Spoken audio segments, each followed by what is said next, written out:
Hello? Oh, Tom? Jack? Jack, what is there, a red alert on or something? Am I calling too late? No. It says that the hours are later here. Are you okay? Is everything all right? Not really. Hey, Tom, I need some help. Why, do you think a speechwriter's gonna fix it? Do you think that's the only problem? If I did, would I be calling you?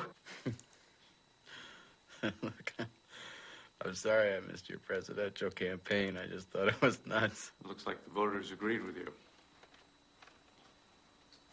Maybe it was crazy. Anyway, now I'm supposed to be running again for re-election to the Senate, you know, and people aren't giving anymore. No, they are giving, but maybe I just don't want the money. I don't have anything to say. I feel tapped out. Well, get away from there. It's a snake pit. It's a hall of mirrors for narcissists. Get a long way away. Oh, I wish. But it's impossible right now. No, come on. It's always like that. That's always part of the problem. Are you offering me a place? Yeah, sure. You could come over here. Come on over. May not be the White House, but, you know, at least here you're wanted. I'm so glad I came here. I shouldn't have invited him.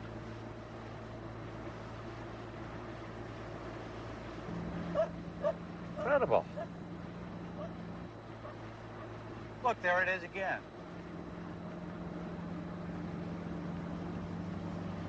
The Middle Ages got left behind on this rock. Time just moved on. There he goes again. That's him, all right. Always enthused and always ready with the right words for all occasions, as if everyone was still waiting for his opinion, as if life itself was one giant press conference.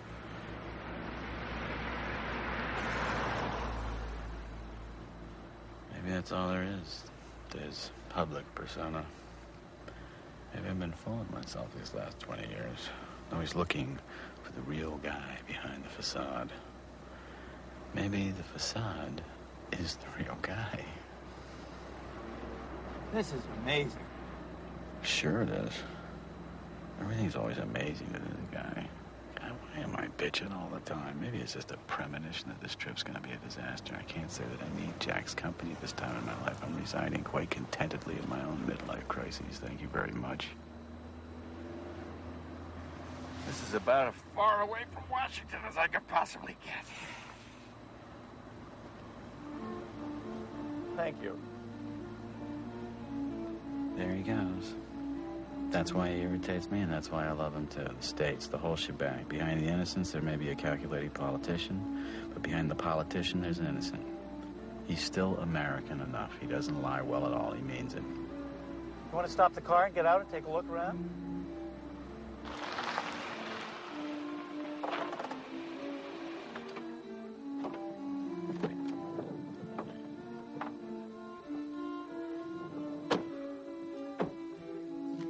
There it is. Mont Saint-Michel. What do you think? Beautiful. Yeah, you want to do something different? You want to walk over there? Walk across that swamp? Yeah, just like our ancestors did centuries and centuries and centuries and centuries ago. You're the one that wanted to do all the walking. Come on, let's go.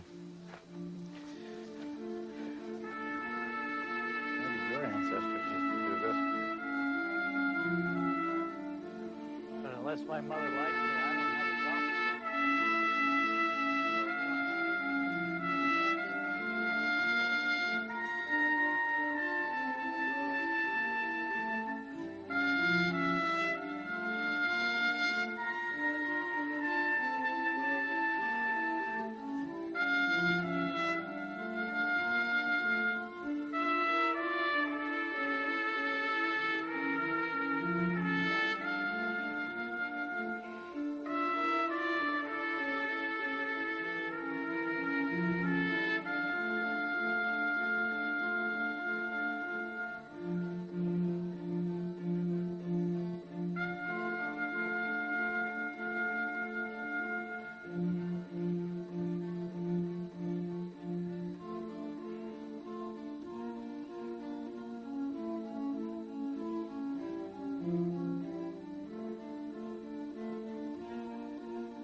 Yeah?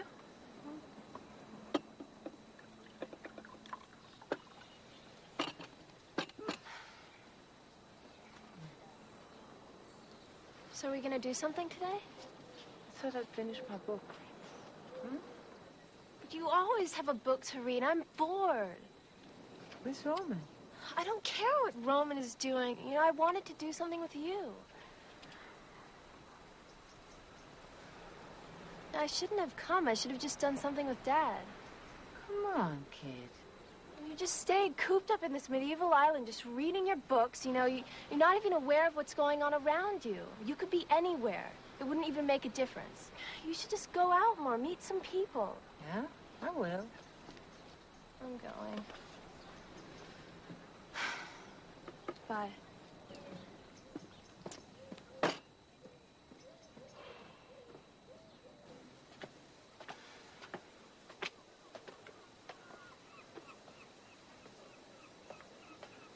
Are you moving to France permanently? What? I thought you couldn't live anywhere but in New York. What about the theater? Did you give that up for good? Well, it may have given me up for good. I don't think I'm enough involved in real estate to live in Manhattan. Or any other business, some other hustle, you know?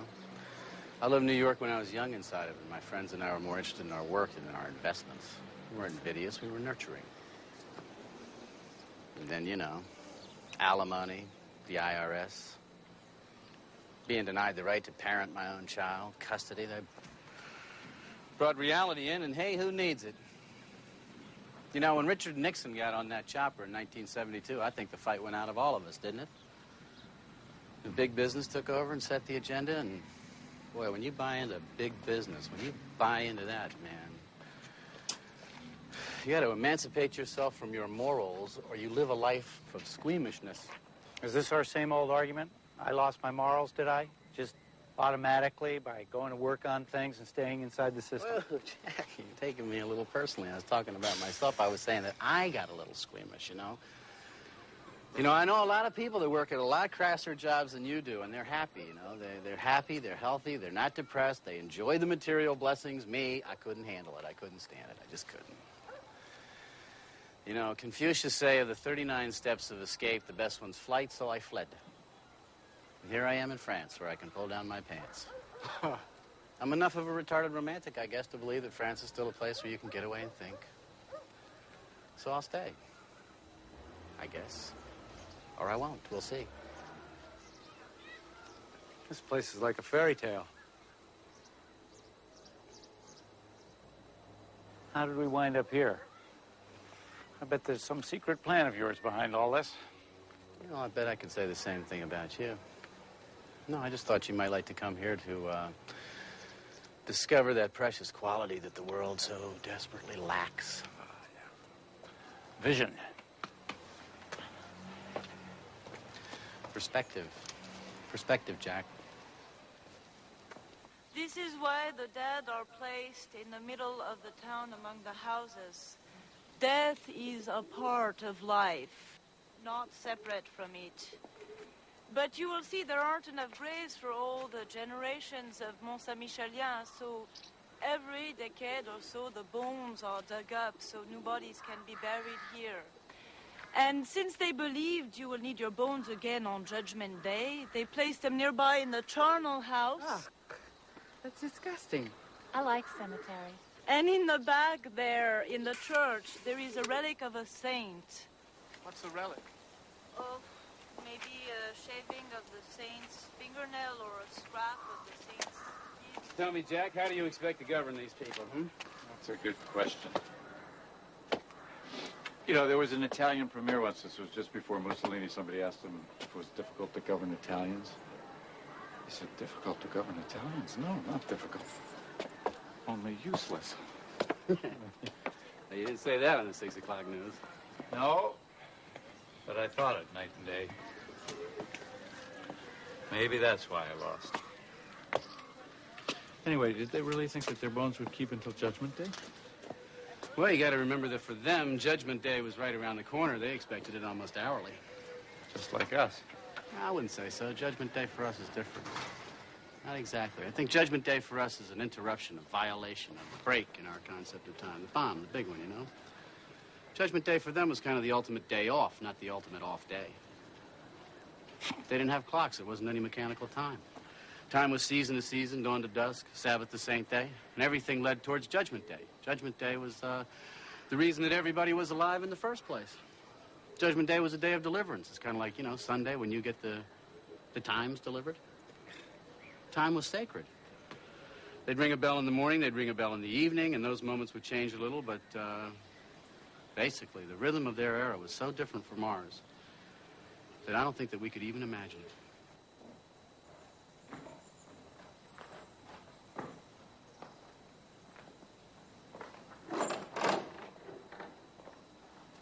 No, I guess we're a little early.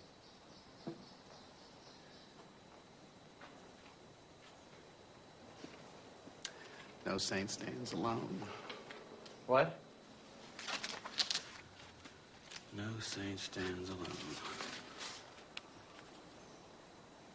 Every time I come here, these lines come to me, God knows from where. Sometimes takes me weeks, even years, to figure out what the hell they mean. Did you ever read any of the books that I sent you? No, I'll tell you, not since you stopped thinking about coming back to help me with my speeches. Did you ever read any of the speeches I sent you? Oh, I tried. I mean, you know, the old attention span is not what it used to be. That's true, mine either. I don't have any attention anymore for anything that's not specific. Poetry just confuses me. Yeah, politics. Politics confuses everybody. Including its practitioners. But I know what no saint stands alone means. Oh, yeah? What? It's the essence of my profession. Because between every politician and his own point of view, there's always 3 fat cats, 2 PAC lobbyists, half a dozen microphones. No man is an island. Entire of itself, every man is a piece of the continent, a part of the main. Therefore, never send to know for whom the bell tolls. It tolls for thee.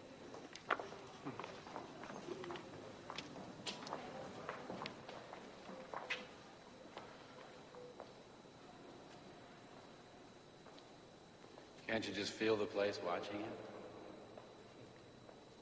Yeah, it makes you feel pretty small. Yeah, it was supposed to. The individual in the human body was supposed to feel small, dwarfed, denied all independent existence. We lost some of the sense of being all one. But we got our freedom. That's not a bad trade-off, really. I don't know. Still don't know if it's worth it. If we haven't lost more than we've gained, all I ever hear anybody talk about today is themselves. I wrote a poem once. It's titled, "The Stones Speak, I Am Silent." Well, at least you're free to think what you want and do what you can about it. Think of the poor guy who had to carry the stones up the hill to build this place. He didn't have any say in his life at all. Or try running for office someday. You won't feel so bad. Someone else sets the agenda. Someone else sets the schedule. Somebody else decides what you can say and what you better not say. Talk about losing yourself. People have been known to forget their own names. Maybe you're too smart to be president. Yeah, a television correspondent told me that once. What'd you say? I got a little steamed. I said American voters want their leaders to be dumber than they are. They figure they'll do less harm that way, and that it's an expensive form of cynicism. You said that on TV? Yep. Maybe not so smart after all.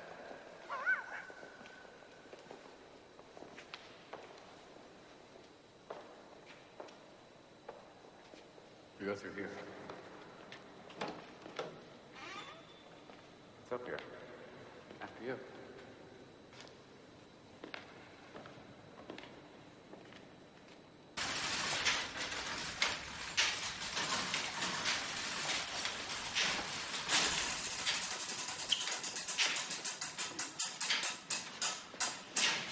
Look at this. Look at this. Look at this. This thing has been functioning for hundreds of years. Since before the beginning of modern times. Yeah, but this is different from the kind of time you were talking about before. Sunrise to sunset, Sabbath to Sabbath, isn't it? This is mechanical time, isn't it? You bet. You bet it is. You bet. I sometimes think that this clock, this machine, is what constitutes humanity's first real break from the world of nature. Wouldn't you say so? Hello? The clock did much more than that. It became the model of the cosmos. And then they mistook the model for the real thing. People got the idea that nature was just a giant clock, not a living organism, but a machine. That's exactly what I've been trying to tell this lunkhead. Exactly, word for word. Maybe you recognize him. Jack Edwards? And you're? Sonia Hoffman. I think I've heard your name somewhere. Yeah, maybe in a couple of hundred news broadcasts. He was a candidate for the U.S. presidency in the primaries. Oh, I vaguely remember. See, I'm not a voter. Most Americans don't vote either. I do know who you are. Me? You know who I am? I doubt it. You're Thomas Harriman, the poet. Well, yes, I am, but wait a minute. Let me get this straight. You recognize me, a poet whose latest work sold all of 12,000 copies, but you do not recognize this gentleman who was a presidential candidate in America? My God, woman, what's happened to your values? What do you do? I'm a scientist, and we do occasionally read poetry. As a matter of fact, I'm doing a lot of it these days. I'm on a sort of sabbatical. I'm an ex-physicist, an ex-American resident, an ex-voter. Ex-wife? This is very upsetting. Why don't intelligent people like yourself bother to vote? Well, forgive me, you politicians make it so hard. The ideas expressed by most of you, right and left, seem to me as antique and mechanical as that old clock. What's that supposed to mean? Well, if I was to explain that, I'd have to go all the way back to Descartes, if you remember him. Yeah? To be or not to be? I think, therefore I am. Yeah, well, we both went to college, yeah. Well, Descartes was the primary architect of the view that sees the world as a clock. A mechanistic view that still dominates most of the world today, and it seems to me, especially you politicians. Mechanistic. Is that a real word? Mechanistic, mechanical, mechanics? Yeah, it's a good word. Mechanistic, as if nature functioned like a clock. You take it apart, reduce it to a number of small, simple pieces, easy to understand, analyze them, put them all back together again, and then you understand the whole. Isn't that what's known as scientific thinking, Miss Hoffman? Really? What you call the mechanistic view, isn't that what the scientific method's all about? Is it? Well, I don't think so, but I'd like to kind of hear from the physicist, Jack. All right, I'm sorry. Please continue. Well, you're right in a way, Mr. Jack. Call me Jack. Okay, Jack. You are right in a sense. But it wasn't always so. Not before Descartes. When he introduced such thinking, it amounted to a revolutionary break with the church. He said, I don't need the Pope to tell me how the world functions. I can find that out for myself. Because to me, the world is just a machine. And then he became fascinated with clockworks and made the clock into his central metaphor. He said, I consider the human body as nothing but a machine. A healthy man is like a well-made clock. A sick man is like an ill-made clock. Well, the metaphor seems a little clumsy now, but it worked, didn't it? Yes, so successfully that scientists came to believe that all living things, plants, animals, us, are nothing but machines. And that's the fallacy. It carried over into everything, arts, politics. I don't know, it seems to me that most people don't even remember who Descartes was. I'm sorry, I guess I just don't follow you. But he'd like to. If you could just break it down into 30-second media bites, that's more what he's used to. Very funny. All right, what is it that I don't recognize? What's so bad about Descartes? But there's nothing bad about Descartes. In fact, I think Descartes is wonderful. He was a godsend to the 17th century. But times have changed since then. We need a new way of understanding life. That pendulum, for example, has long since been replaced by a tiny quartz crystal. And these magnificent hand-forged wheels turned into a microchip the size of my thumbnail. That's how far modern science has left mechanistic thinking behind. But you politicians, you seem to have that clockwork still ticking in your head.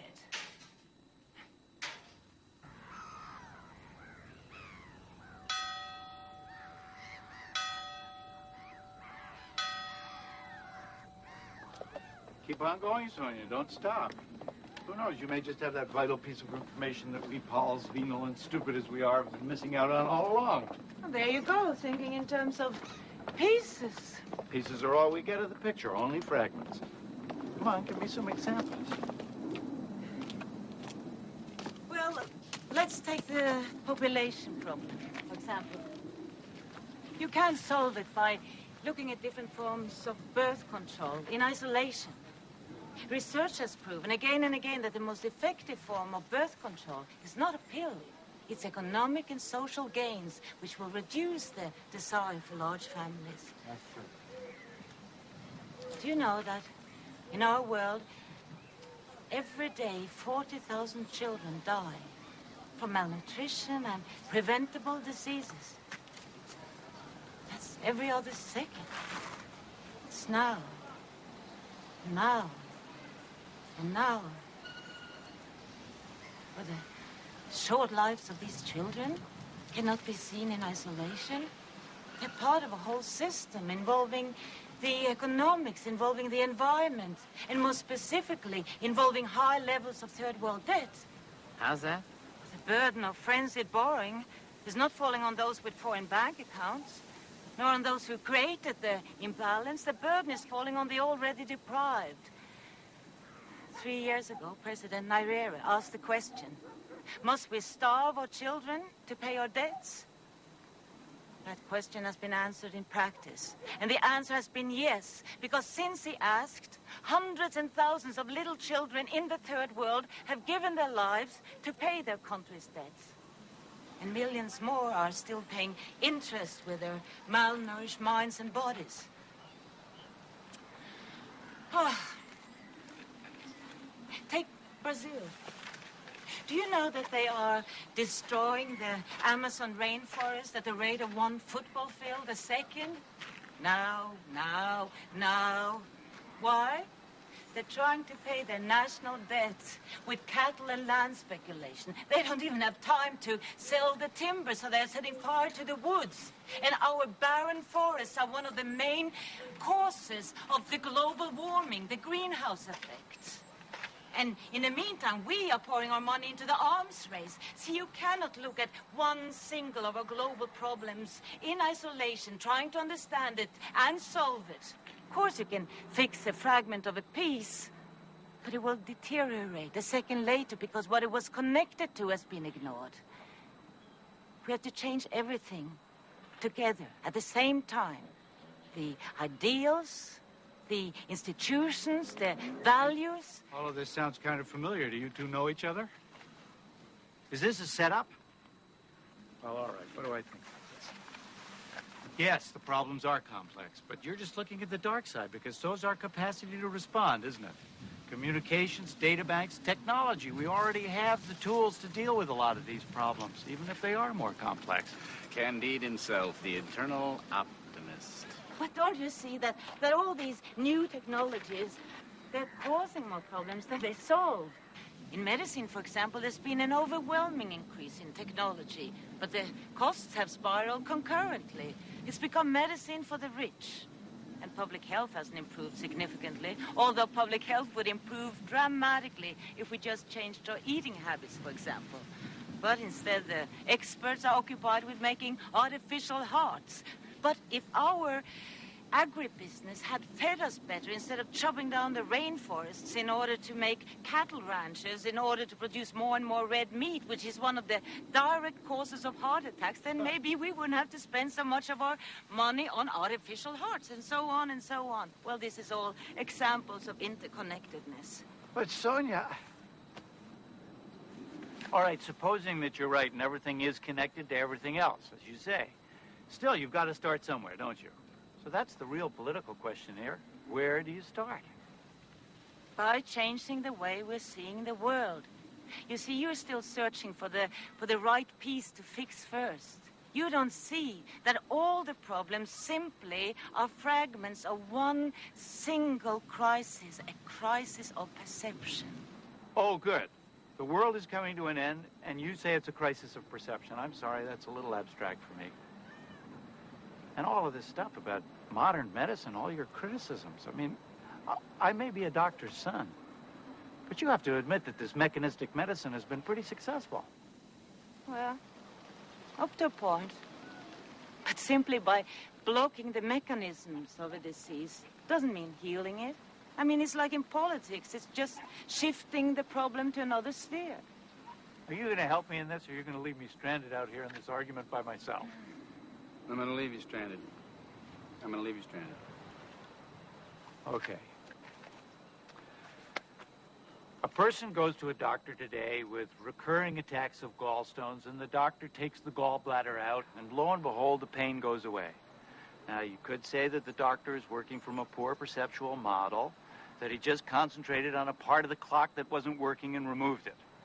But the fact is, the patient is out of his pain, he's feeling better, and the clock is ticking again. His perceptual model worked. But is everything that works good for the system? Oh, come on, Sonia, that's disingenuous and not at all useful when applied to politics, which is, after all, a system that is based on people. It's the art of bringing people to agree on a certain course of action. If that course of action succeeds, the people are satisfied. If not, they're not. It's as simple as that. If it works, it's good, period. But isn't that exactly what you said, why politics doesn't work anymore? That politics, you said, needed to become the art of the impossible? Whose side are you on? Hers, obviously. She's intelligent, gracious, and she's more attractive. Listen, Jack, I'd like to get back to the systems. You know, you called me dishonest. No. Yeah? Let's talk about the gallbladder again. Let's say the gallbladder is out and the pain is gone. But what about the stress that might have brought the illness on? If that stress persists, he's probably going to get sick again. Or let's say he had changed his nutrition much earlier and done some exercise. He may never have developed the gallstones in the first place. See, a little health education might have been much cheaper than the operation. A lot less painful, too. But our system doesn't encourage prevention. It encourages intervention. Okay, you're not disingenuous, but to blame all this on a French philosopher who's been dead for 300 years, isn't that a little out of proportion? Maybe even a little eccentric? No. Not if I'm right. See, my point isn't to condemn Descartes' thinking. It's simply to recognize its limitations. Might have been extremely useful to perceive the world as a machine for 300 years, but that perception today is not only inaccurate, it's actually harmful. We need a new vision of the world. What's that quotation? It's foolish for a society to try to cling to its old ideas in new times, just as it's foolish for a grown man to try to squeeze into the coat that fit him in his youth. Something like that. Thomas Jefferson. Maybe you're not crazy.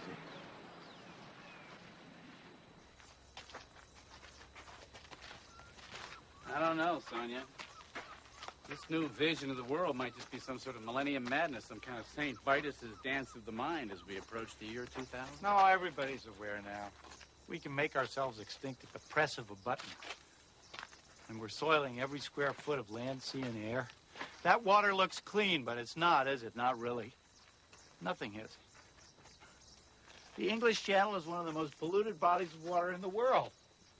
And the oysters around here are famous, aren't they? Soon they won't be safe to eat. Not only that, this water is radioactive, contaminated by a nuclear plant a few miles from here. Yeah, I read about that too. Politicians can read. They know all about these things, and some of us think about them every day. I know I do. But we have to deal with a different set of constraints, different kinds of interdependence than the ones you're talking about. If, let's say it turns out to be true, that what you said is true. Cattle are brutally treated, loaded up with chemicals, too much red meat is bad for you, and the landscape's being wrecked by overgrazing. Let's say all that turns out to be true. So for good health and 100 other reasons, I help enact a tax on the consumption of red meat. The way we tax tobacco to make people think twice about that kind of consumption. What a wonderful idea. We could do cancer and heart research for the revenue. Yes, and I'd have 50 lobbyists pounding on my door while 100 different meat producers, political action committees poured money into my opponent's campaign, and my switchboard was lit up all day long with calls from senators and representatives and governors of all the meat-producing states. But okay, Sonia, just for you, let's say that I take all that on. As Sam Rayburn said, every once in a while, a man ought to do something just because it's right. But if, on top of that, I come out against a few weapons programs and try to do something about acid rain and sponsor a bill supporting increased funding for solar energy, you know what? By the next election, anybody who would run against me, and I mean anybody, would have the combined funds of all those people to defeat me, and he would, too. And I'm not even saying it's wrong. Because when you get that far out in front of public opinion, that's the way they let you know. So I do what everybody else does, from the lowliest congressman right on up to the President of the United States.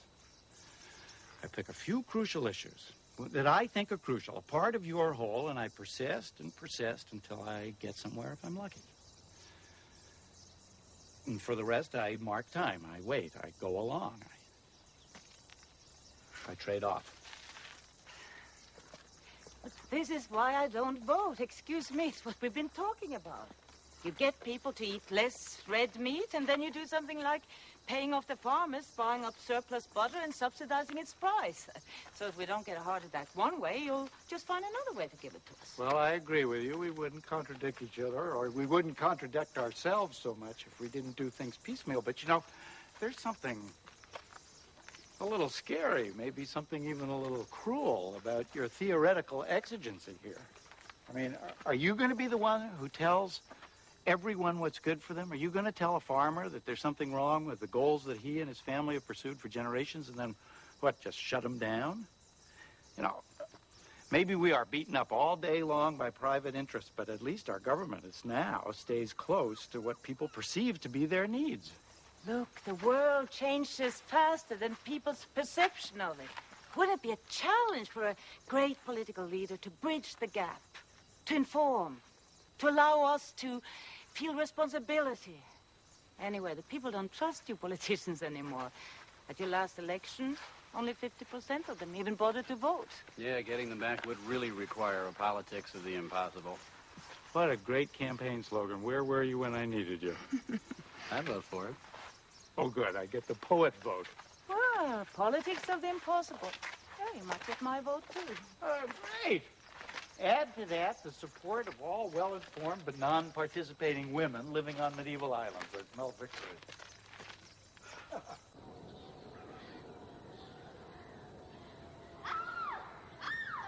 C'est génial, on est chez Freddy Ouais, ici, c'est hein? génial, on va faire une fête. Ah, fais plus fort! Ouais. Ah! Dans ça, il arrive, vite, viens.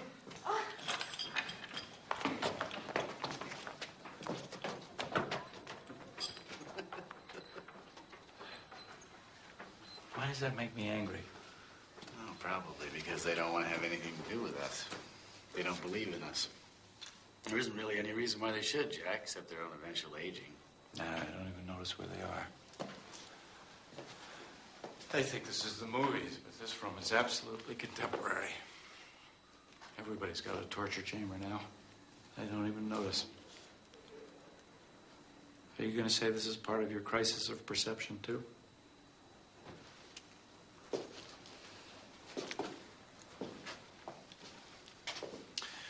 Yeah, maybe we're all led a little towards death. Like wolves to the weak.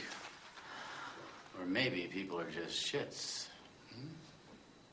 You'd like to blame this on Descartes. I'd like to blame it on anybody, but this is such a part of human history.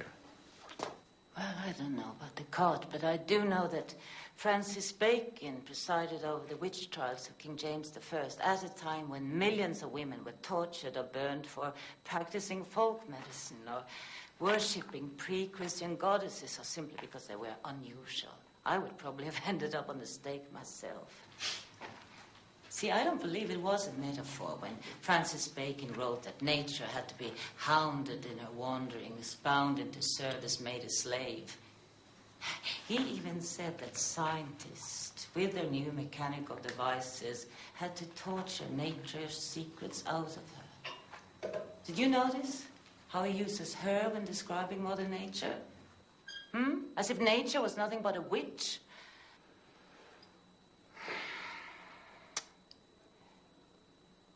Yes. It's actually fair to say that this room represents a crisis of perception. But this room was here for a long time before Descartes and Bacon. Violence goes on no matter how mankind understands the world, doesn't it? And exploitation. Of course, we'd all like to think it would be different if we saw things differently. But hasn't modern science, technology, business done exactly what Francis Bacon preached? Tortured our planet. Didn't we just implement the old patriarchal idea about man dominating all? I don't know, Sonia. Let me be the devil's advocate here for a minute. How much have we really tortured and hounded the planet? I mean, you could say not much compared to what the ice ages did to the world, for example. And who says that nature can't cope? We're all scared to death about the disappearing ozone layer, but we only started studying ozone levels about 10 years ago. It could be that these so-called holes in the atmosphere have been appearing and then disappearing again since the beginning of time. Couldn't it? Could be that nature has a healing mechanism that we don't even know about. It could be that this hysteria about ultraviolet rays is nothing more than that, just hysteria. That's exactly what he said about the German forests only a few years ago. And look at them now. More than half of the trees in the Black Forest are dying. We can't explain it away any longer. We simply cannot take the risk. And right here around this island, the tides are slowing down. Maybe because of silt building up from garbage being dumped in the bay or from the overuse of fertilizers. Lakes can die. Entire oceans become polluted. Topsoil, forests, water, poisoned, dead. Things can change so fast. In the hands of man, nature becomes fragile. Rain becomes acid. I agree with everything you said, but why this patriarchal fixation, I mean, in Salem, those women witches were betrayed by other women. Phyllis Schlafly, a woman, has written that God's greatest gift to mankind is the atom bomb. I mean, these are women. Why can't you just say what's patriarchal is what's evil in both men and women and let it go at that? There's plenty of that to go around. Unless, of course, you happen to believe that these women were brainwashed by men like Patty Hearst. Why are you so scornful? Look, there are two great principles functioning in this entire living world. The male principle, pick the adjective, the aggressive, dominating, whatever. And the female principle, nurturing, caretaking, gentle, whatever. What I am saying is that these two principles may have been in a rough balance, but now the men, and yes, I do think it is the men, have created the tools, the weapons, both intellectually and physically, to bring these two principles way out of balance. We have been placing mechanistic tools in the hands of power-oriented patriarchal people. I'm saying you men are out of control now. And I, you, we all, we are the victims. So what's the risk? What's wrong with giving the female principle an opportunity? And I say, let's get out of this room. It's having a torturous effect on our relationship.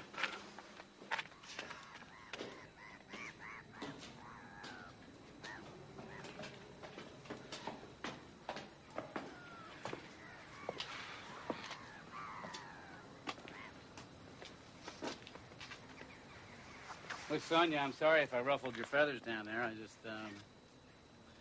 you know, I'm a failed husband, so I'm a little too sensitive about all that stuff. I'm also a starving poet and a bad teacher. And Jack here is another midlife casualty, except that his wife is still around. I don't know, maybe there's a connection in there somewhere for you. What do you do? I mean, what brings you to this far out and remote place? Well, let's see. I'm a scientist, still, even though I'm on a semi-permanent sabbatical. How come? I got tired of seeing my work fed to the U.S. Defense Department. I'm a physicist, the only woman in my graduate department, the first in Norway doing quantum field theory. My specialty was lasers. At that time, the challenge was to design lasers of ever shorter wavelengths. The shorter the wavelength, the more powerful the laser. Our ultimate goal was to create an X-ray laser. And one day, I hit upon an unusual idea, which, as it turned out, led to a major advance in that X-ray laser.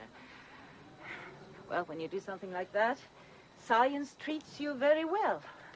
I got many attractive offers, first from Paris and then from the States, and I took them, finally working quite happily in Boston. Until one day, I discovered totally unexpectedly that my work was being perverted. See, I had always looked at the medical applications of my work, of using this laser to provide holographic images of cells or even molecules. It could have helped us solve so many puzzles, even the formation of cancer cells. But what really happened was that a more sophisticated version of my idea was being used in the Star Wars program. And it blew my mind. It made me reevaluate my whole profession. Anyway, to cut it short, in the midst of other events, I just got up and left. What were the other events, if I may ask? Experiences not all that different from yours, I suppose. I left Boston, and eventually I came here. I just came one day from Paris, and the place took hold of me. I kept coming back. Well, there were weeks here when the storms chased the tourists away, and I had this place all to myself. I started to look at how my special knowledge of subatomic physics relates to the way I perceive the world at large. And I don't know, but I think that I have something to say after my time here. I don't know yet if it will fit into a coherent whole, but this is what I think about when I take my morning walks, which today, for some reason, brought me to you two. See, every morning I walk across the island, regardless of the weather, trying to understand its other language.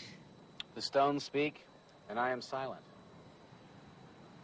Something like that, yes. That's from a poem, isn't it? Well, maybe, I don't know, you know. Do you ever write down any of your thoughts? Oh, yes, all the time. I'd like to combine my notes into a book and call it ecological thinking, as opposed to Cartesian thinking. Cartesian?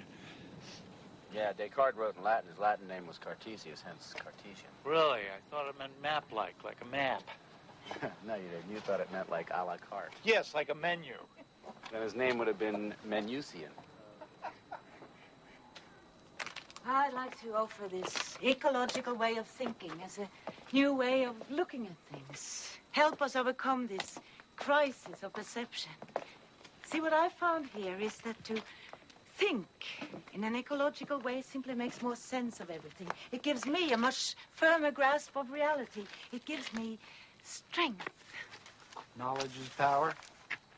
Yes, but in the sense of personal empowerment, not that old male urge for power over others. Descartes' evil empire again? Descartes had a dream. It was really Isaac Newton who made that dream come true, who transformed it into scientific theory, into power. May God us keep from single vision and Newton's sleep. William Blake. I'm very impressed. No, you two would have a lot in common. You'd have a lot to talk about. He was writing in poetry 200 years ago what you're saying today in prose. He hated Newton. He hated the concept of single vision. He dedicated his entire life to making art that denied single vision. Of course, the people of his time thought he was a crank. Whereas they revered Newton almost as a god.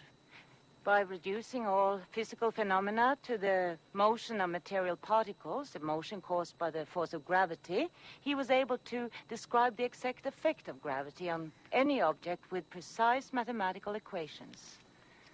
We call it Newton's laws of motion.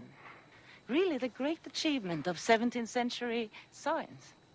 You mean all that stuff that I slept through in high school, like any good poet, all that square root of the hypotenuse divided by a pinch of magnesium, all that stuff? Well, in the right hands, or should I say, aroused minds, these equations seem to work beautifully.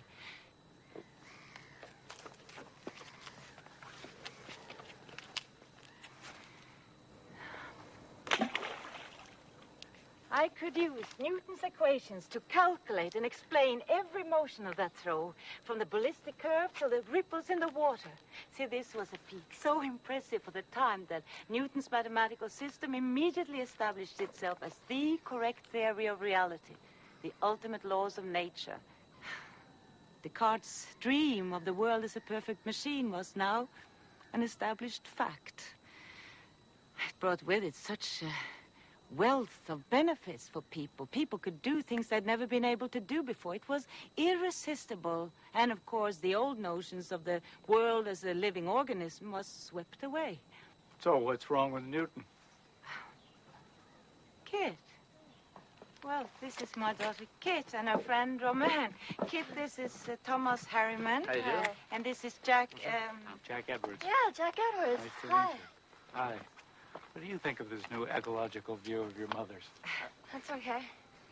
Kit is utterly bored hearing me talk about it. Yeah. Well, we're gonna go. Nice meeting you. Nice meeting Yes, you. nice meeting you. See you later. Have fun. See you later.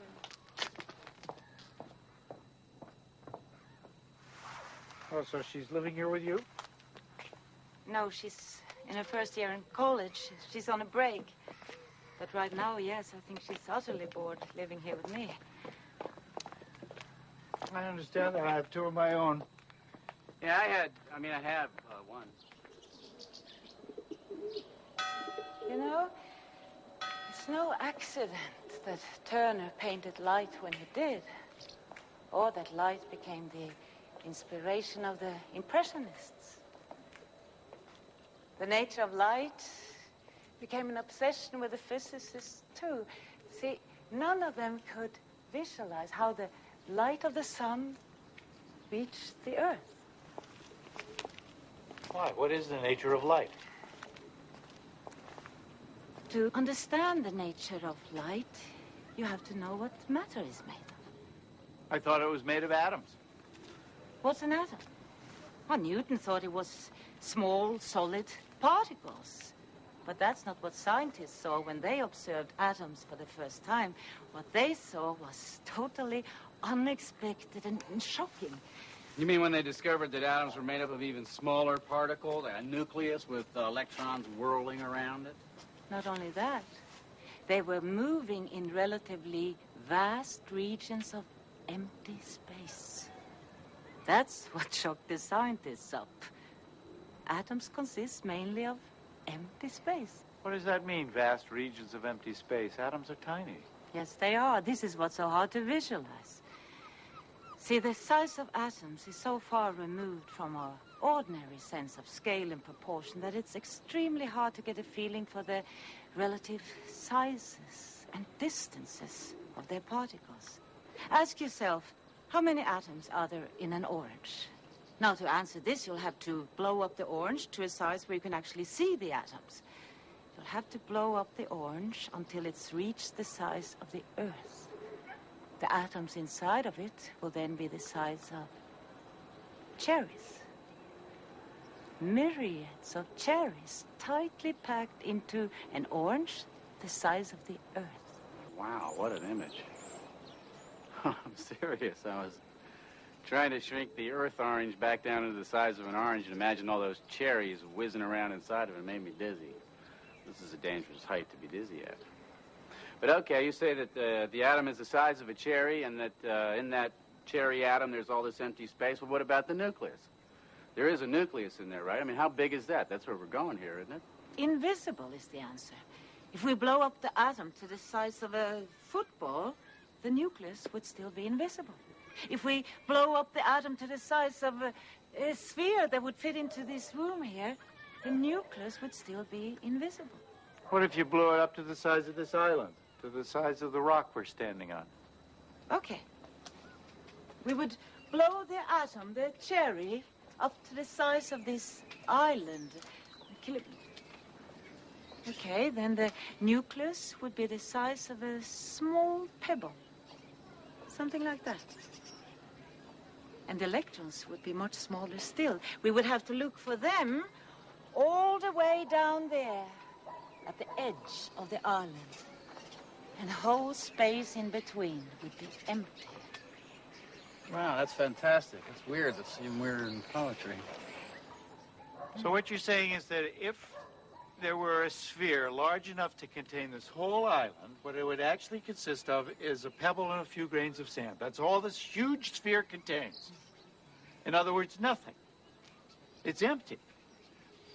But if this rock is made up of spheres like that, then what makes it so solid? Why can't I pass my hand through it? Why don't we fall through it? Yeah, why don't we fall through everything? Why doesn't everything fall through everything? Well, you see, this is the obvious question that physicists had to ask.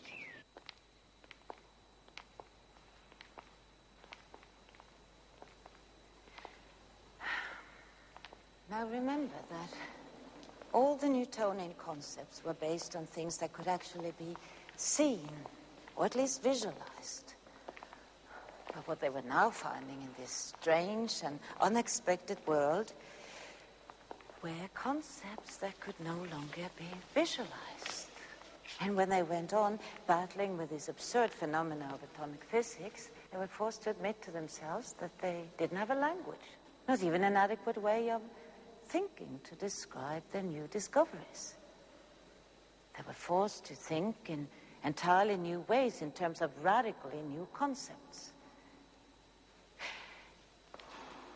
To understand why matter is so solid, they had to question the conventional ideas about the very existence of matter.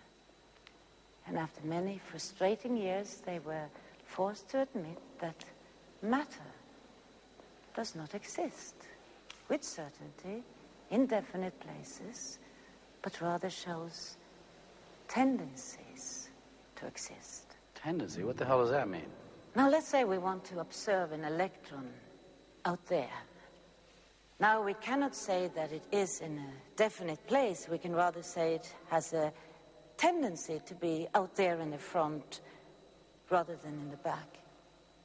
Or here to the left rather than over there to the right.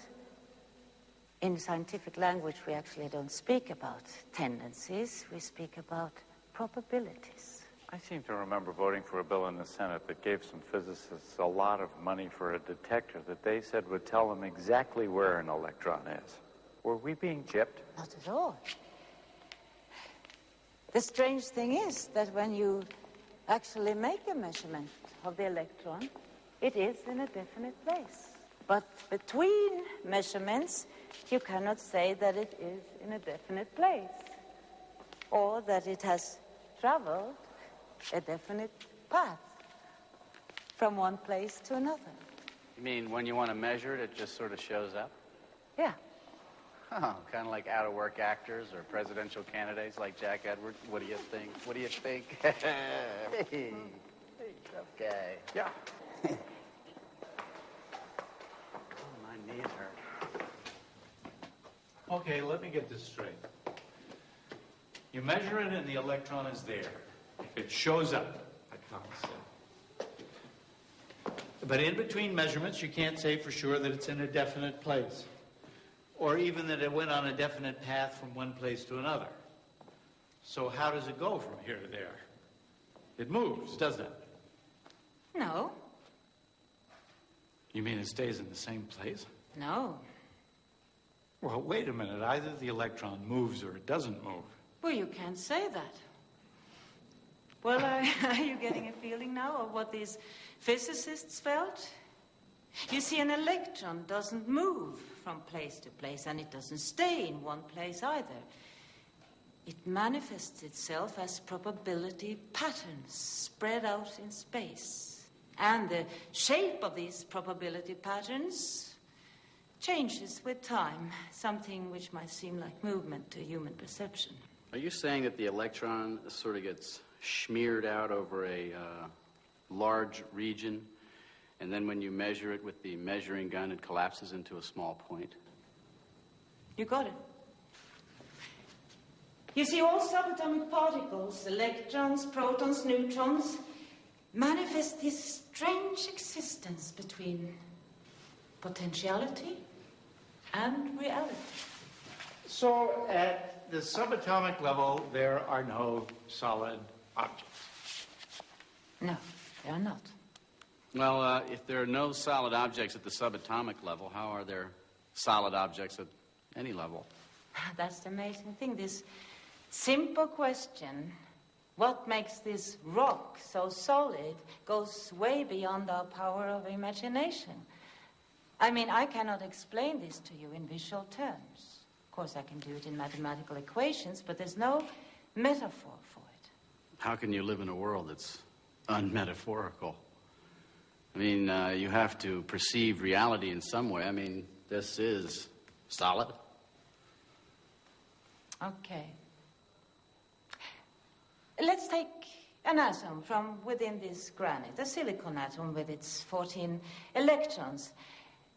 Now, the probability patterns of these electrons arrange themselves like shells around the nucleus, each shell containing several electrons. Now, within the shells, the electrons are everywhere at the same time, so to speak. But the probability patterns that resemble shells are extremely stable and very hard to compress. Matter is solid because probability patterns are difficult to compress. That's as good as it gets. So I was right to sleep through Mr. Giddis's physics class.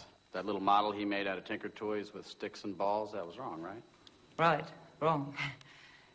Yeah, it's a lousy visualization, but then no one did it any better.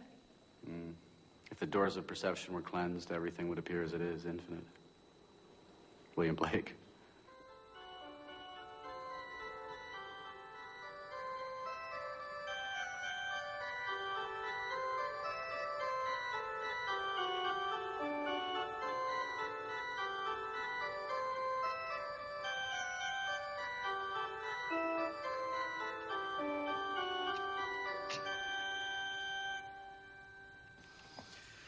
So, Sonia, life's a bunch of probability patterns running around.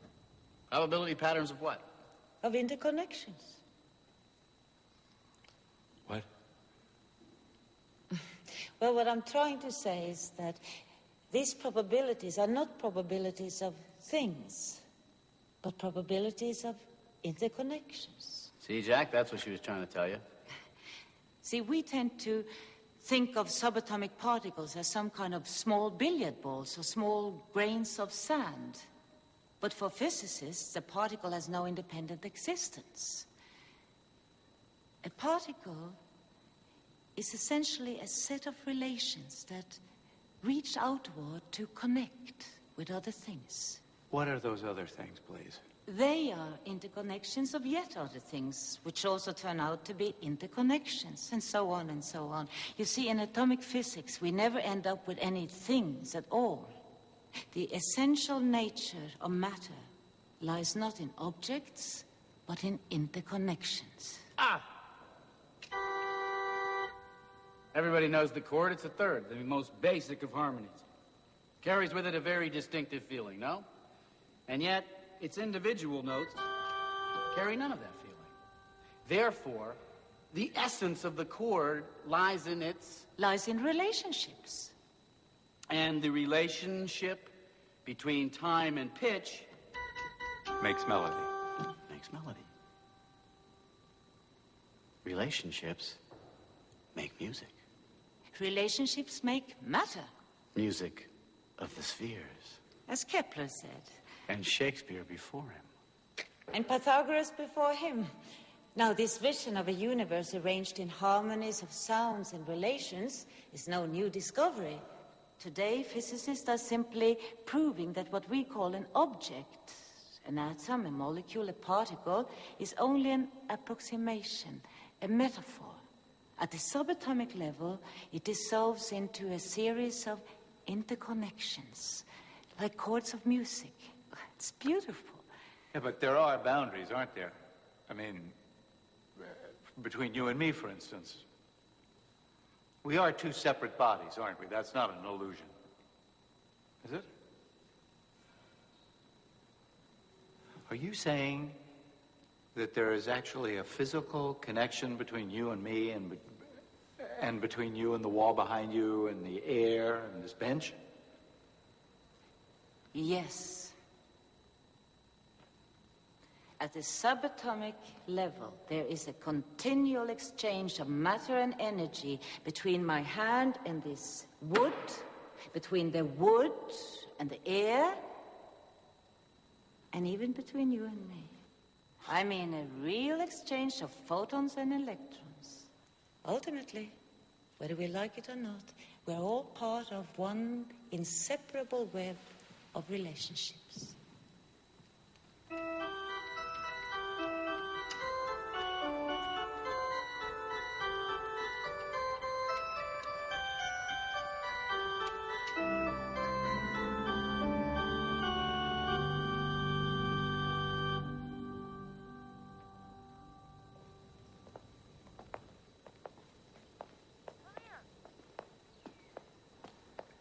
How does all this explain light?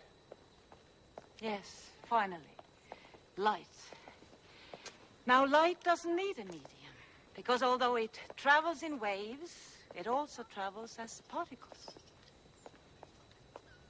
Light is both particles and waves? Yes.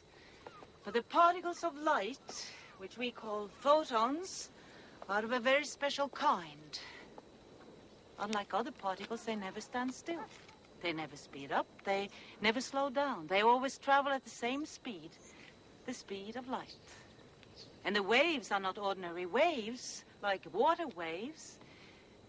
They are abstract patterns of probabilities, traveling in the form of waves. Patterns of relationships like everything else. Exactly. I get it. Well, I don't get it, but I get it. Let there be light. And like light, a great variety of other high-energy particles, cosmic rays, bombard the Earth. All these particles colliding with the air, creating more particles, interacting further, creating and destroying more particles. And we are in the middle of this cosmic dance of creation and destruction, all of us, all the time. Shiva Nataraj. I beg your pardon? Shiva Nataraj, the Hindu god of dance. The Hindus believe that Shiva's dance sustains the universe, that Shiva's dance is the universe. The ceaseless flow of energy going through a multiplicity of patterns, dissolving into one another. That's physics. No, that's poetry. That's wonderful. No, really, that's great. But I hope this doesn't bother anybody. What do you do with it? What's it for? Well, you don't do anything with it, I don't think. You just think about it, contemplate it. Are you guys hungry? I'm hungry. Let's go get something to eat.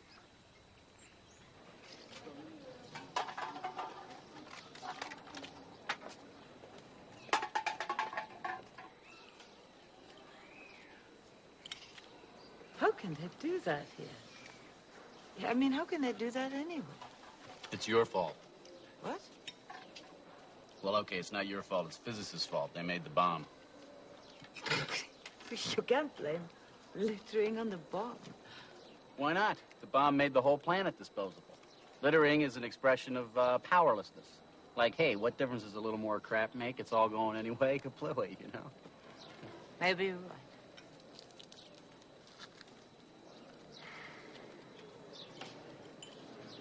You know, I visited Hiroshima. 10 years ago. I went to the museums. I saw the photographs of devastation. I went to the Peace Park, looked at all the monuments. A statue of a mother with a baby. A statue of a goddess enveloped in paper cranes. Big peace bell. And then I saw a mound about 6 feet high, covered with grass. It wasn't decorated in any way. It wasn't a symbol of anything. No monument. It simply contained the ashes of the atomic bomb victims. The actual remains of what was left of tens, maybe hundreds and thousands of men and women and children. Incinerated because of our knowledge. A flash of light that burned them and obliterated them and totally transformed the world. And as I stood in front of that mound of ashes, I felt that I was face to face with the victims of, well, I can't say the victims of my work as a scientist, as a physicist.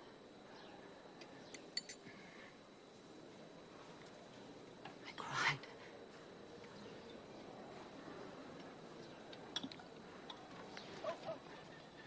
When I was little, up on the 3rd floor with my brother, we'd lie in our beds watching the heat lightning flashes, and he'd say, "What's that?" And I'd say, "That's it. That's the big one. We're all gonna die." You can't make yourself responsible for Hiroshima, Sonia, just because you do physics. You didn't invent the bomb. And even if you had, somebody else decided to use it, a politician. Oppenheimer said he felt he had blood on his hands, and he did invent it. But President Truman's answer was, who the hell does he think he is? I'm the one who ordered them to drop the damn thing. Even Oppenheimer wasn't to blame. Scientists are supposed to figure things out. It's up to the rest of us to figure out what to do about it. I'm sorry, Sonia. I was only kidding.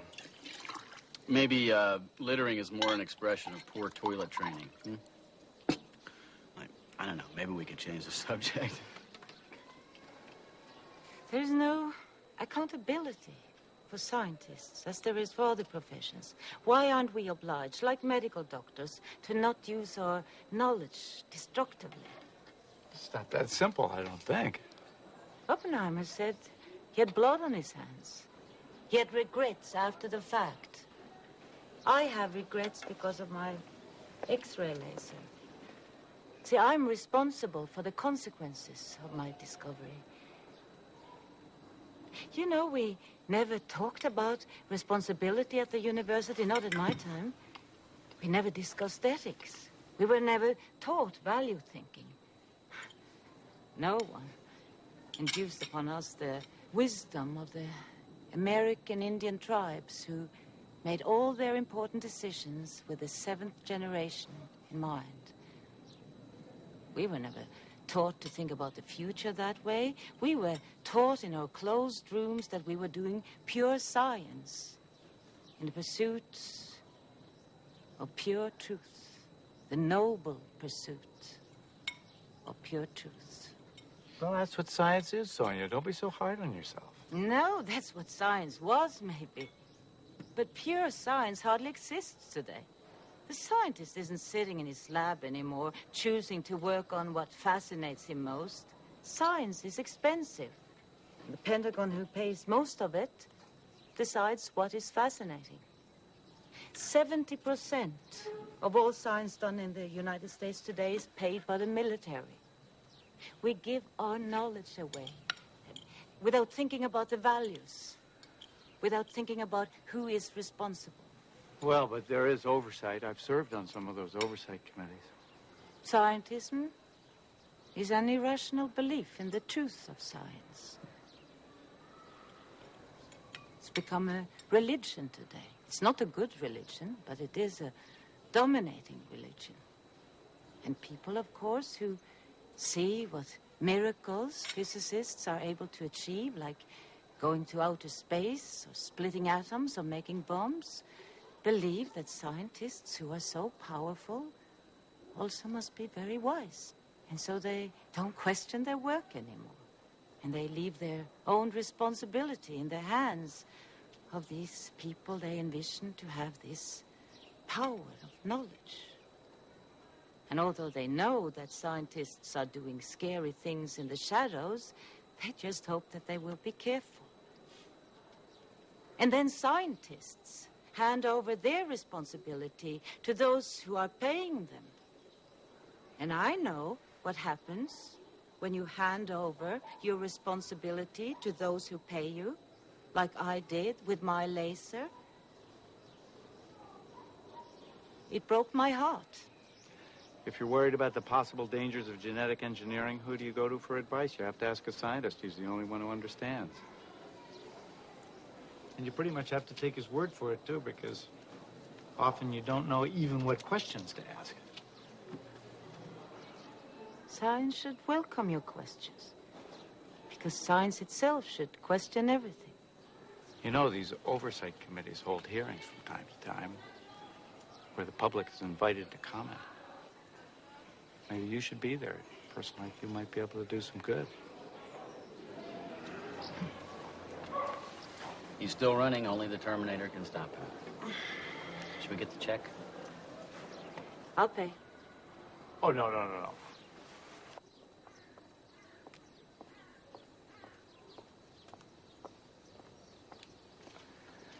1968, Chicago, Democratic Convention. The cops are getting ready to charge the demonstrator, and I'm standing there next to this guy who I have never before seen in my life, and I say to him, well, I'm going home. And he says, don't go home, go into politics. And like a fool, I listened to him. That guy was Jack, who is today a conservative Democrat, whatever the hell that is.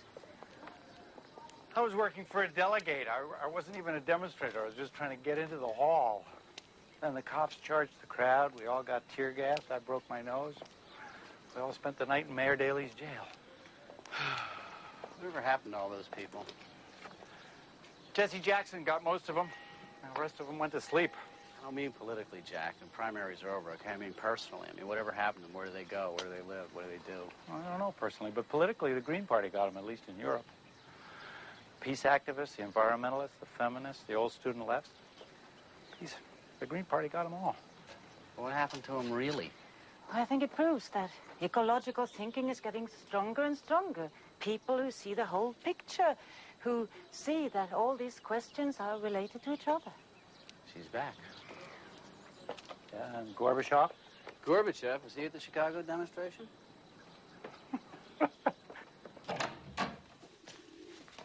Mom, I thought you were with those men.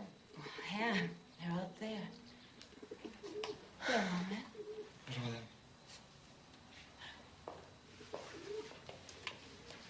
We're going to the beach. Changing my shoes.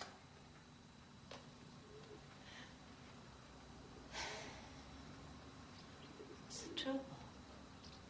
Nothing. Did I do something wrong? No, it's just, I can't stand you talking about what's wrong with the world and your new vision of reality when what I hear, what I think is that you're talking about your own problems, or how you yourself feel disconnected. I mean, you can't even relate to me. Are you coming with us this time, kid? Yeah. Come, kid, please.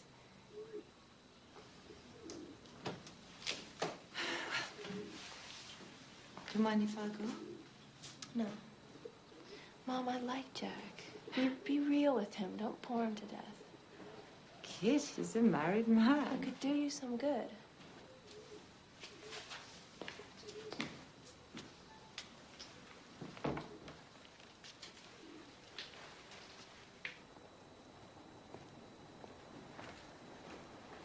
And in 1968, Richard Nixon won the youth vote.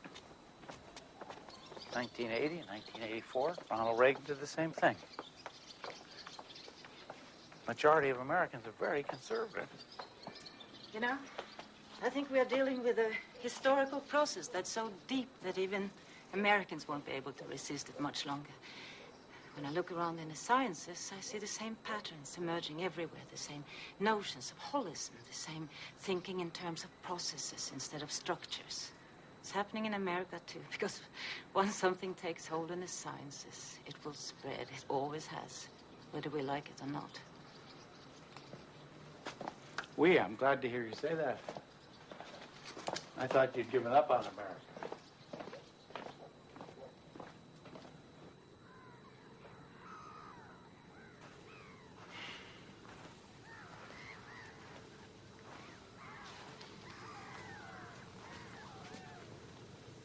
What's wrong with him? The color has probably caught him. He's a poet. He's got a license to be moody. It's taken him miles from his home, but it's kept him free. So, I sometimes think he can change his thoughts, his point of view about anything, anytime he wants. If he meets someone like you who sees things in a completely new way, he's totally free to go along with it. And should you succeed in really changing his views and win him over, you can be sure he'd sit right down and put those new ideas into a play or a poem. And people would admire him for his flexibility. And you feel constrained by your constituency. Yeah, kind of. They want me to be the good old conservative Democrat they voted for. And basically, that's what I am. Anyway, I'm supposed to represent them. It's not all up to me. It's supposed to be the will of the people that sets the course. And the government that finds the means, the best way to give the folks what they want. Of course, it's all a mess right now. The problems are so complex. There's so much crossover from one problem to another. It's hard for people to even begin to think about them.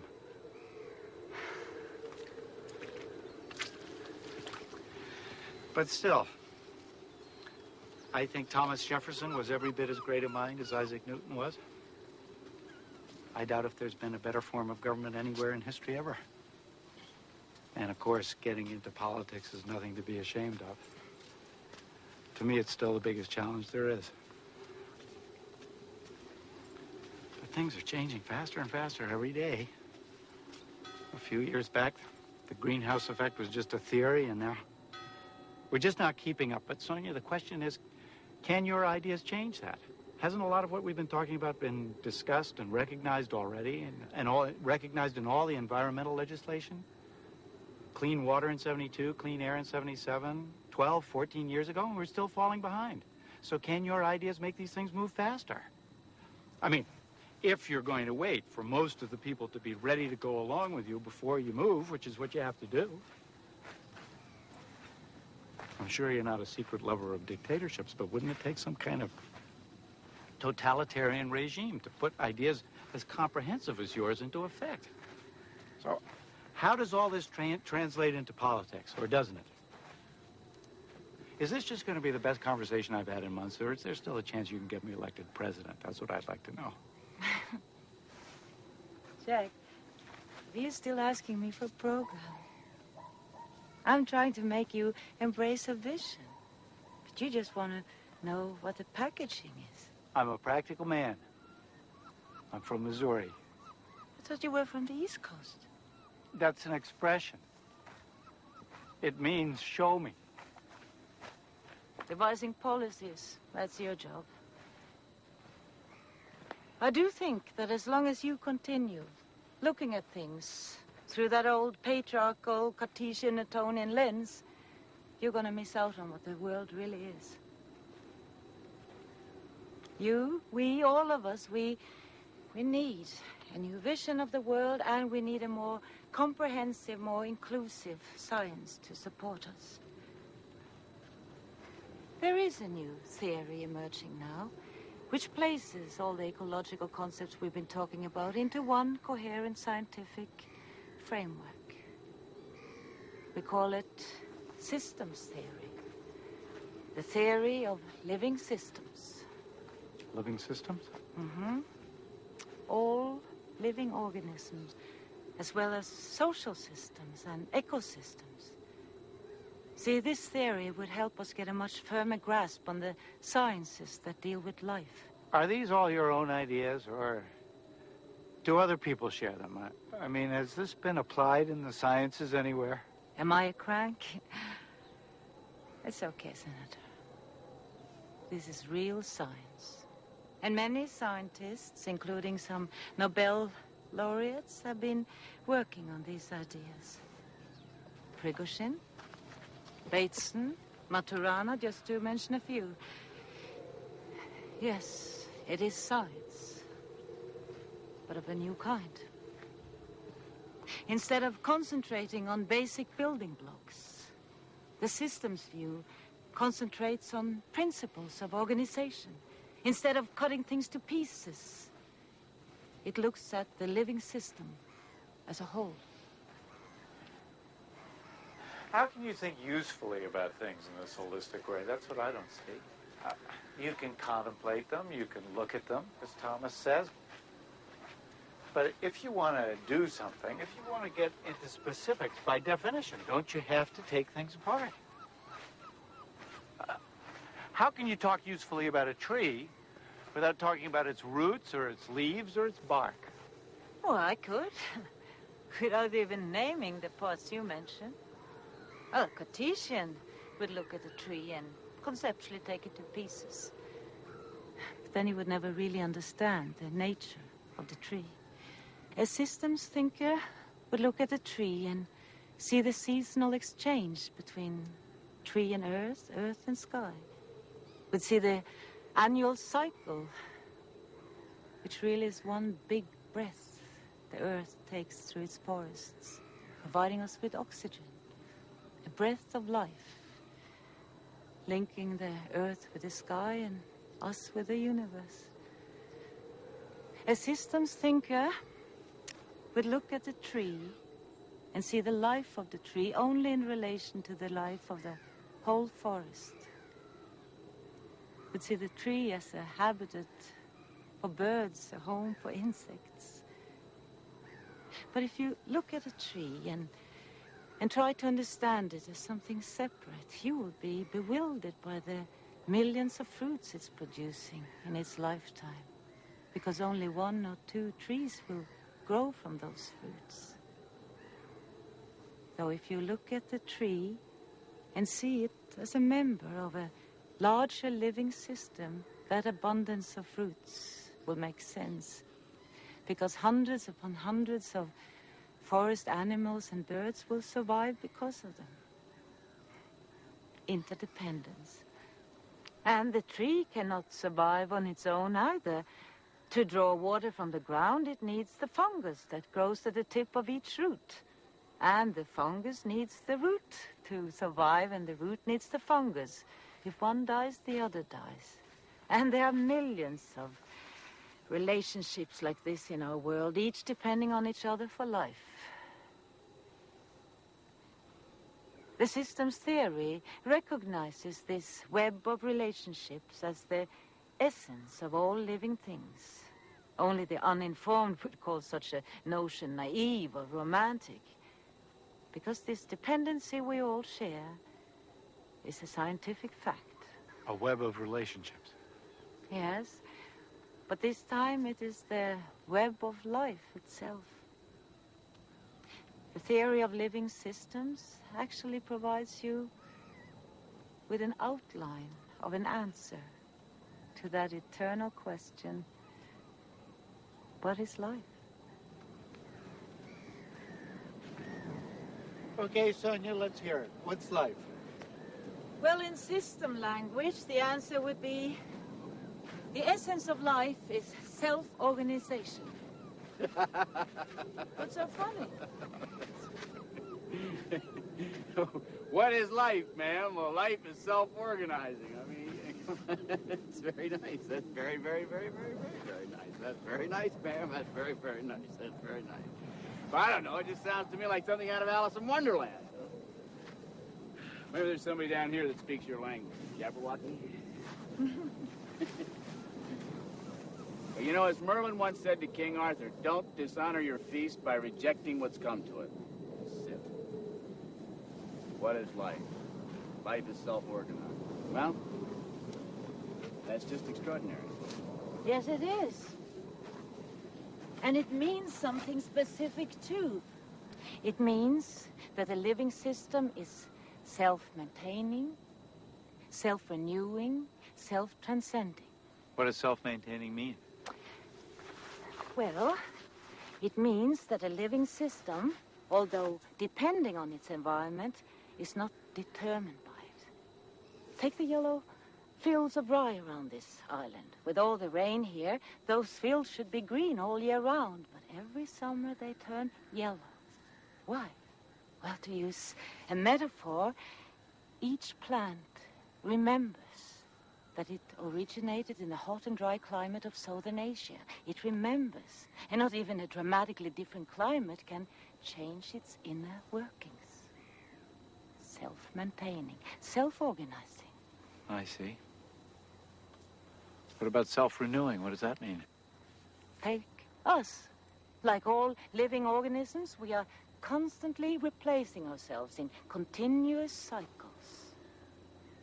Much faster than you can imagine. Your pancreas, for example. Do you know that it replaces most of its cells within 24 hours? That means that you wake up with a new pancreas each morning and a new stomach lining as well. And your skin, do you know that your skin falls off at the rate of 100,000 cells a minute? Do you know that most of the dust in our homes consists of our own dead skin cells? That'll get into a poem. Our households are filled with dead skin.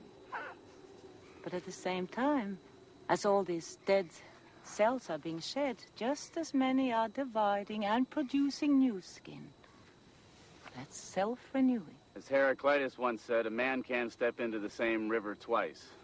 Sonia says a man can't shake hands with the same man twice with the same hand, right? Yes and no. Though most of our cells are being replaced, we do recognize each other because, you see, the pattern of our organization is still the same. That's one of the important characteristics of life. Continuous structural change, but stability in the pattern of the system's organization. And that's all there is to life? No, there is self-transcending. See, self-organization is not only the living systems maintaining themselves and continuously renewing themselves. It also means that they have an inherent tendency to transcend themselves, to reach out and create new forms. See, that is one of the most exciting parts to me, that the basic dynamics of evolution, it's not adaptation, it's creativity. You mean the living systems will evolve just for the hell of it, that they'll sort of go exploring whether they need to for survival or not, so that I'm not so far out of step as I usually suppose? No, you're not. Creativity is a basic element of evolution. Every living organism has the potential for creativity, for surprising and transcending itself. Creating what, for instance? Beauty? Oh, yes. Beauty, too. See, evolution is so much more than adaptation to the environment. Because what is the environment, if not a living system, which evolves and creatively adapts itself? So, which adapts to which? Each to the other. They co-evolve. Evolution is an ongoing dance, an ongoing conversation. We are systems and the planet is a system. We don't evolve on the planet. We evolve with the planet. Wouldn't it be extraordinarily powerful if you could introduce just that one idea into the political dialogue? Yeah, Jack, there might be something in this for you to renew your candidacy. Well, as for Sonia and myself. I bet you're going to say that it was my destiny to come here and meet Sonia and listen to these ideas.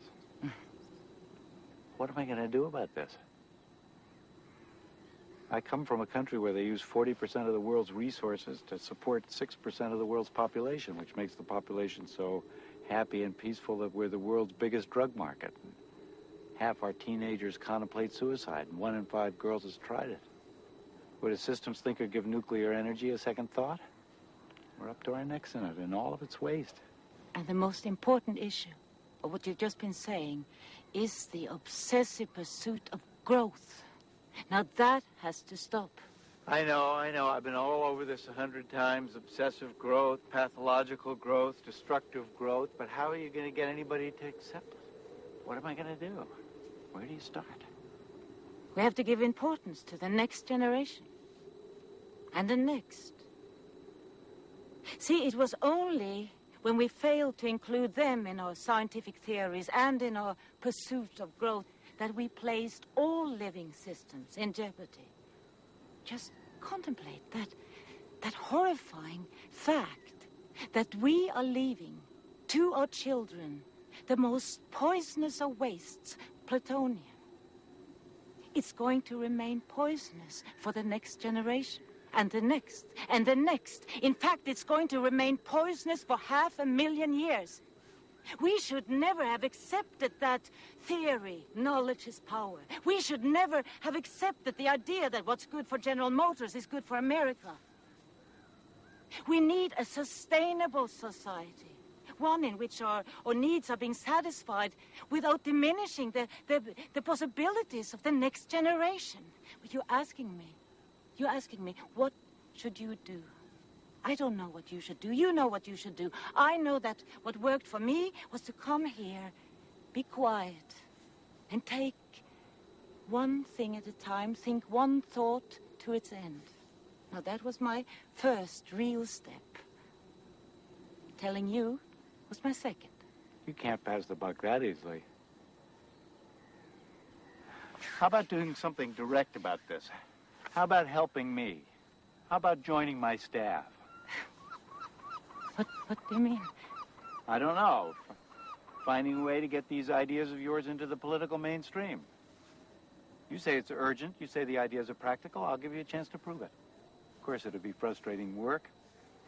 You'd have to watch a lot of lying and wheeling and dealing. You'd have to learn how to compromise, too. You'd have to get your hands dirty. Well, I get them dirty the way I want, here. In my ivory tower, where I can sit and think.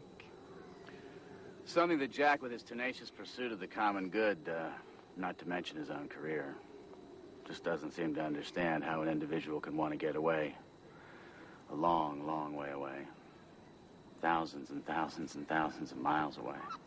So that you can have the luxury of being a voice crying in the wilderness instead of being one of many voices trying to be heard over the clamor. Believe me, I can appreciate being here. I can understand why that'd be nice. I see the pedestrian nature of political work, but look, if you're going to say no, don't say anything. Just think it over.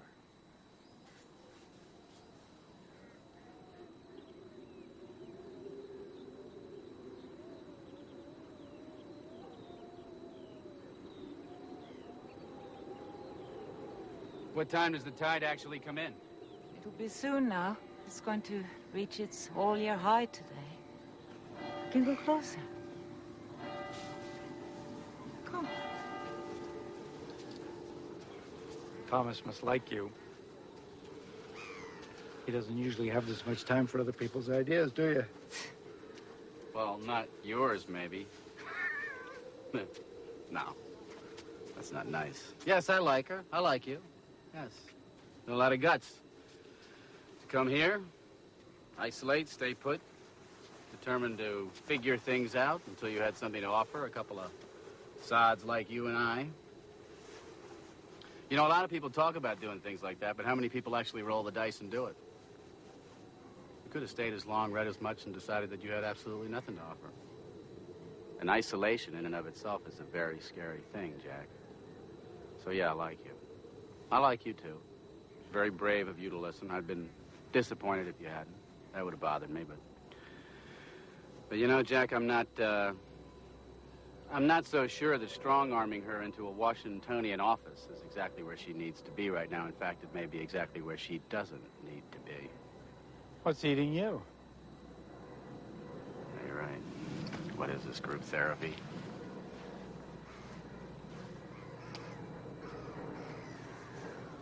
All of this is covered in water when the tide comes in, isn't it? Oh, yes. Including the pastures.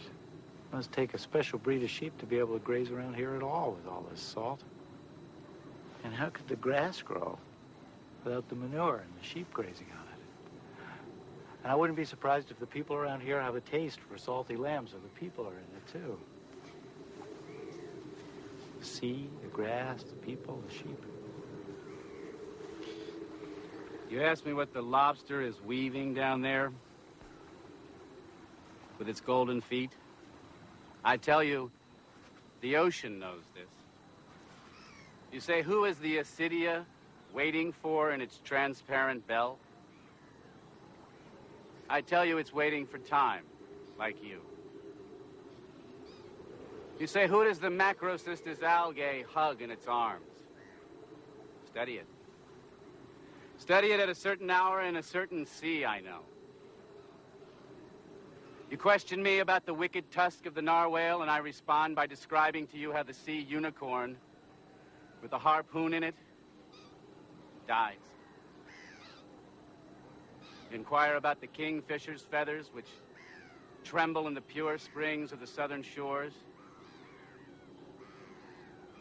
I want to tell you that the ocean knows this, that life in its jewel boxes is endless as the sand, impossible to count, pure, and the time among the blood-colored grapes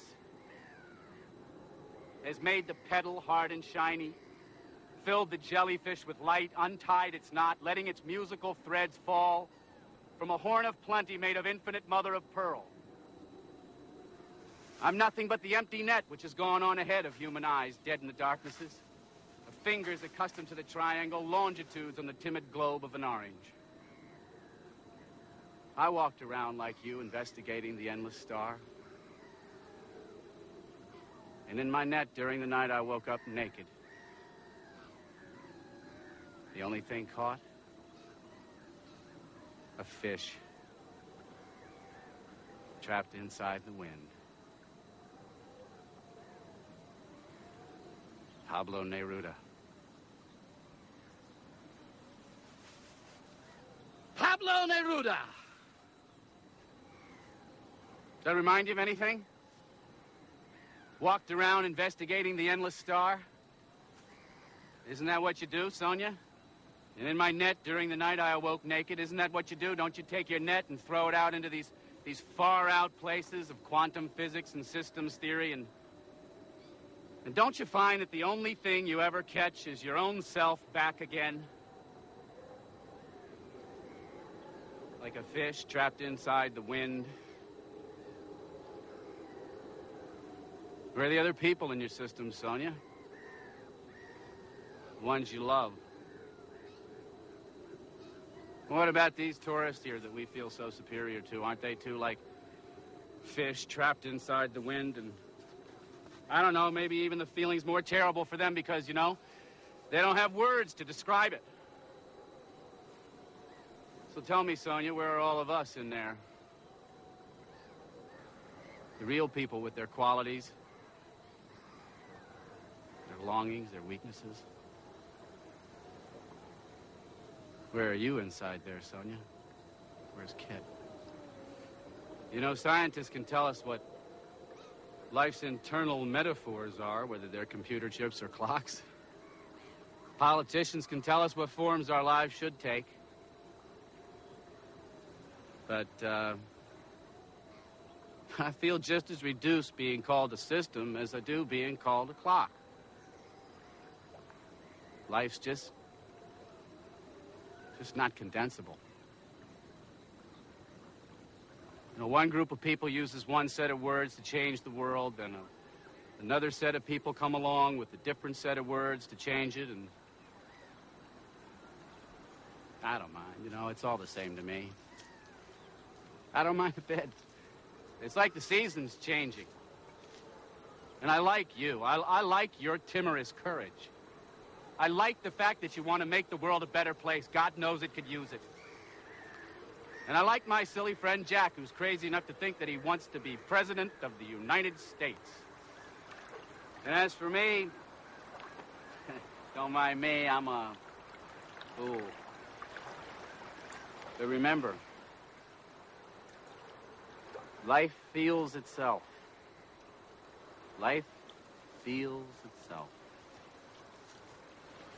Differently, perhaps, than all your words for how to manage it.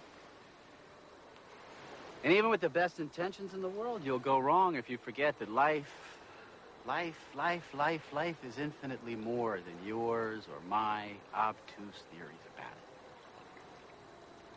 Healing the universe is an inside job.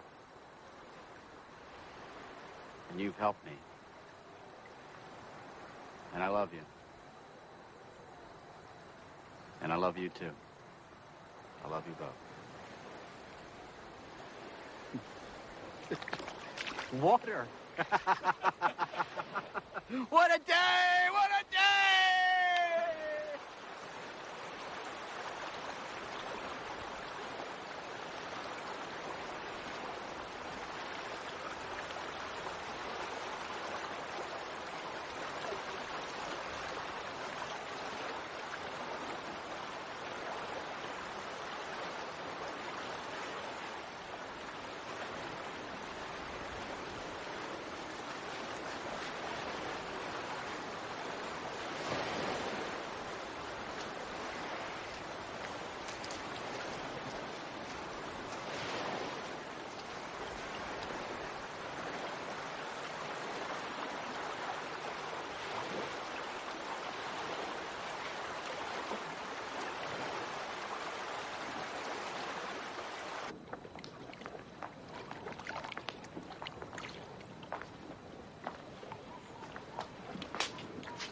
Well, if we're going to go, we better leave now. Well, why don't you just stay? I don't know. Why don't you just come? Anyway, thanks. Thank you. Don't thank me. I love the day. I hate goodbyes. Maybe it's not goodbye. Please think about what I said.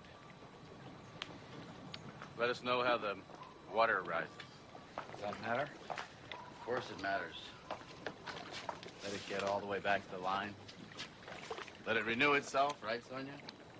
Maybe come to Paris to let me know. Or Washington. Or New York.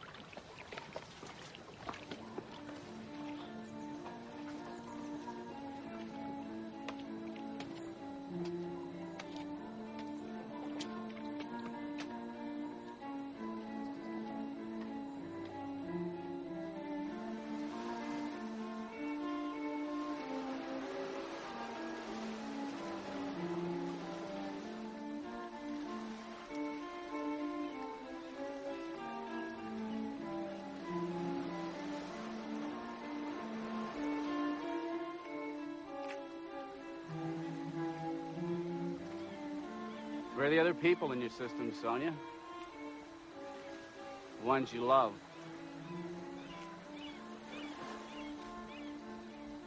The real people with their qualities, their longings, their weaknesses.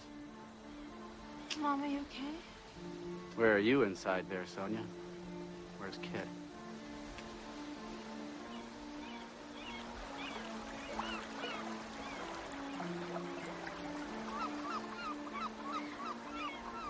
What are you thinking?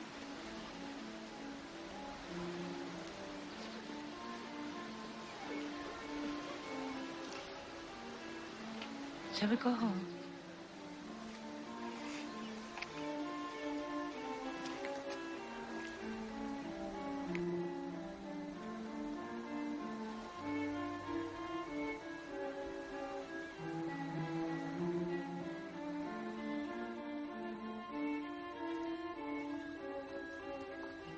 I feel like my long weekend in France is just coming to a close.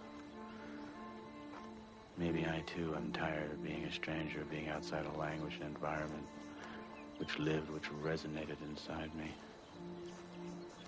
Our emotional system, as she might say, needs a larger system to nurture it.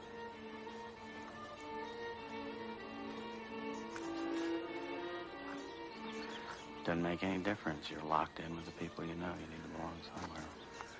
He was right, of course, about damn near everything. Even the parts I didn't understand felt right. So, should I just go with it? Is this one of those turning points?